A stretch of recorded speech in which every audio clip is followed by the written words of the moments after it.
Hello guys, in this video I am going to show you how to make a small creature voice in Voice Changer with Effects app.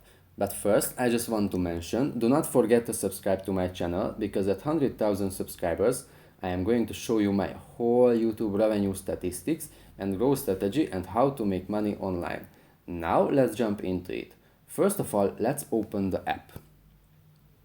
As we can see, here we have a lot of options, but first we need to record something.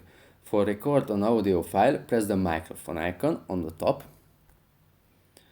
And for example, let's say, hello guys, I will show you how to change your voice with this app. Now we could choose from ton of different effects. For the small creature effect, we need to scroll down a little bit and tap on the play button next to the small creature text. Hello guys, I will show you how to change your voice with this app. That's pretty much it for this video guys, see you in the next one, bye.